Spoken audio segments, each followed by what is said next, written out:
एक नाव वाले की कहानी। एक बार की बात है, एक बड़ा व्यापारी एक छोटे से गांव में आया। उस व्यापारी में बहुत ही ज्यादा घमंड था।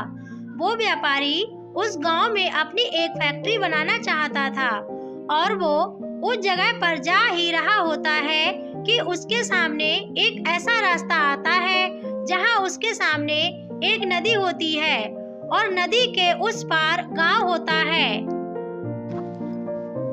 अब उसके पास दो रास्ते होते हैं कि या तो वो सड़क के रास्ते से निकलकर उस गांव तक पहुंचे जिसमें उसको 7 से 8 घंटे लगेंगे, या फिर एक नाव की मदद से नदी के रास्ते से होकर उस गांव तक पहुंचे जिसमें उसको सिर्फ 20 मिनट लगेंगे। उसने अपना समय बचाने के लिए नाव से जाने का फैसला किया। उस वक्त वहाँ एक नाव वाला अपनी नाव लेकर खड़ा था। वो व्यापारी उस नाव में बैठ गया।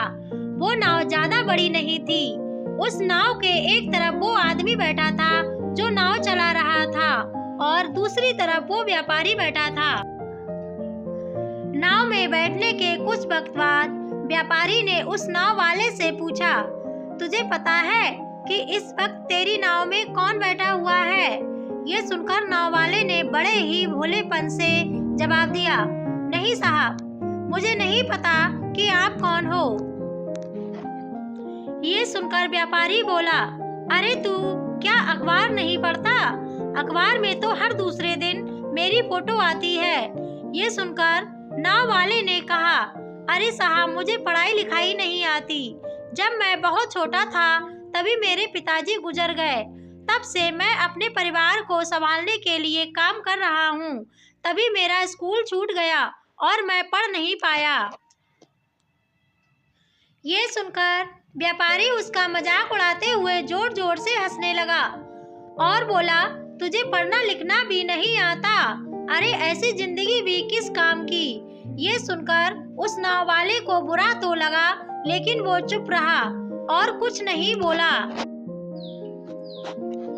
थोड़ी देर बाद वो व्यापारी नाव वाले से बोला, ये जो तुम जमीन देख रहे हो, बहुत ही जल्द यहाँ पर हमारी फैक्ट्री बनेगी जहाँ पर हमारे ब्रांड की मिनरल वाटर की बॉटल्स बनेंगी।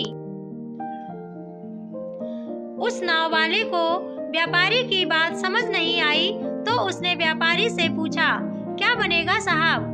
व्यापारी ने चिढ़कर कहा, अरे हमारे यहाँ फैक्ट्री में पानी की बोतलें बनेंगी जो तेरे गांव में नहीं बिकती लेकिन शहर में बहुत बिकेंगी। अरे तू कभी शहर गया होगा तो तूने देखा ही होगा दुकानों पर पानी की बोतलें बिकते हुए। ये सुनकर नाव वाला बोला, अरे साहब, मुझे कैसे पता होगा? मैं तो कभी इस गांव से बाहर गया ही नहीं। उस नाव वाले की बात सुनकर व्यापारी हंसते हुए बोला, तू इस गांव से बाहर तक नहीं निकला? अरे तेरी ये जिंदगी किस काम की? ये सुनकर नाव वाले को बहुत बुरा लगा। उसे सच में लगने लगा कि उसकी ये जिंदगी सच में किसी काम की है ही नहीं। अपनी इस सोच की वजह से नाव वाले का ध्यान नाव से हट गया और नाव एक बड़े पत्थर से टकरा गई। उस नाव में पानी भरने लगा। उस जगह पानी बहुत गहरा था और किनारा भी दूर था। नाव वाले को ये बात समझ आ गई कि अब इस नाव को बचाने का कोई रास्ता नहीं है। वो अपनी जान बचाने के लिए नदी में छलांग लगाने ही वाला था कि उसने व्यापारी से पूछा, साहब, आपको तैरना तो आता है? ये सुनकर व्यापारी घबराते हुए बोला, ऐसा क्यों पूछ रहे हो? मुझे तैरना नहीं आता। ये सुनकर नाव वाला हंसकर बोला, अरे साहब, आपको तैरना भी नहीं आता? ऐसी जिंदगी किस काम की? ये सुनकर उस व्यापारी को अपनी गलती का एहसास हुआ। फिर वो व्यापारी घबराते हुए हाथ जोड़कर बोला, तुम जो कहोगे मैं तुम्हें वो दूंगा, बस मेरी जान बचा लो। तो उस नाव वाले ने कहा, अरे साहब, आप घबराओ नहीं। मुझे सिर्फ तैरना ही नहीं बल्कि डूबते हुए लोगों को भी बचाना आता है। आप बस मुझे कस कर पकड़ लो, मैं आपको किनारे पर ले जाऊंगा।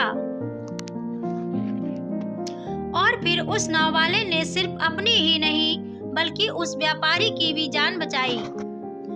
इस कहानी से हमें सीख मिलती है, हमें कभी भी किसी का मजाक नहीं उड़ाना चाहिए या फिर किसी को अपने से छोटा नहीं समझना चाहिए, क्योंकि हमें नहीं पता कि कब, कैसे और कहाँ हमें किसकी जरूरत पड़ जाए।